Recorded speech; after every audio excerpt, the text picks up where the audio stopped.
नमस्कार, सनातन जागरण में आपका स्वागत है और मैं हूं आपका मित्र प्रवीण।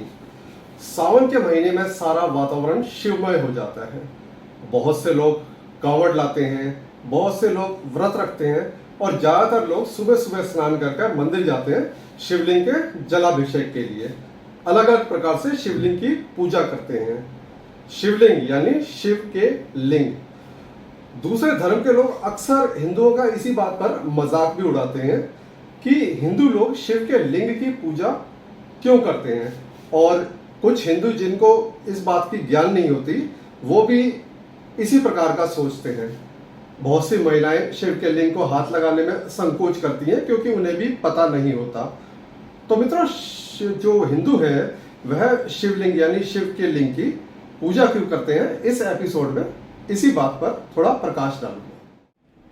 मित्रों, शिवलिंग की पूजा आदि काल से होती आ रही है, यानी सतयुग में भी शिवलिंग की पूजा होती थी, द्वापर युग में भी, और अब कलयुग में भी हो रही है। अब इसमें गौर करने वाली बात यह है कि प्राचीन काल में सिर्फ संस्कृत भाषा चलती थी। हमारे जितने भी वेद पुराण हैं सभी संस्कृत में लिखे हुए हैं, और जितने भी श्लोक हैं वह भी सब मंत्र हैं वह भी सब संस्कृत में ही हैं। अतः इस प्रकार यह सिद्ध होता है कि शिवलिंग संस्कृत का शब्द है। अब यदि संस्कृत में शिवलिंग का अर्थ देखें तो लिंग का अर्थ संस्कृत में होता है प्रतीक। यह प्राइवेट पार्ट से बिल्कुल भी नहीं मेल खाता, यानी कि शिवलिंग अर्थात शिव का प्रतीक। वैसे भी संस्कृत में प्राइवेट पार्ट का मतलब शिश्न होता है, लिंग नहीं। स्कंद पुराण के अनुसार प्राचीन काल में ऋषि मुनि दीपक की लौ के ऊपर ध्यान केंद्रित करते थे, क्योंकि लौ की आकृति निराकार होती है और भगवान शिव को भी निराकार माना गया है, तो इसीलिए वह ऐसा करते थे। परंतु क्योंकि आपको पता है कि लौ स्थिर नहीं होती, तो बहुत सी बार ध्यान हट जाता था और ध्यान केंद्रित करने में बहुत मुश्किल आती थी। इसलिए उन्होंने एक प्रतीक बनाया लौ की आकार का।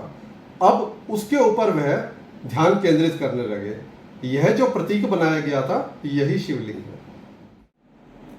एक संस्था है ब्रह्म कुमारी के नाम से, यह भी शिव की पूजा करते हैं शिव बाबा के नाम से। यदि आप में से कोई इनके सत्संग में गया होगा तो आपने देखा होगा इन्होंने भी एक शिव बाबा का प्रतीक बनाया हुआ है अंडाकार रूप में, क्योंकि यह भी मानते हैं कि उनका कोई आकार नहीं है। एक अंडाकार रूप में शिव बाबा का प्रतीक है जिसमें से एक छोटे से छिद्र में से प्रकाश आता रहता है। तो इससे भी यही साबित होता है कि शिव के प्रतीक की ही पूजा की जाती है। शिव पुराण में भी एक कथा आती है कि एक बार प्रभु विष्णु और प्रभु ब्रह्मा जी के बीच में मतभेद उत्पन्न हो जाता है कि श्रेष्ठ कौन है। तो जब मतभेद चल रहा होता है, इस बीच इन दोनों के बीच में एक आकृति प्रकट होती है, एक बहुत ही आकृति जिसकी न आदि न अंत, न शुरू का पता चल रहा होता है न अंत का पता चल रहा होता है। ये भी कहा जाता है कि शिवलिंग ही था, शिवलिंग के रूप में भगवान शिव प्रकट हुए थे।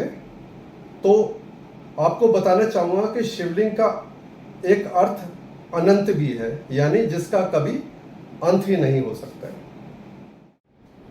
आज के एपिसोड में हमने जाना कि हिंदू लोग शिवलिंग की पूजा क्यों करते हैं, शिव के लिंग की पूजा क्यों करते हैं, अर्थात शिव के प्रतीक की पूजा। तो मित्रों, पूरी श्रद्धा और बिना किसी संकोच के शिव की पूजा करें। यदि कोई व्यक्ति आपको इसका गलत अर्थ भी बताता है तो अब आपको पता है कि इसका सही मतलब क्या है।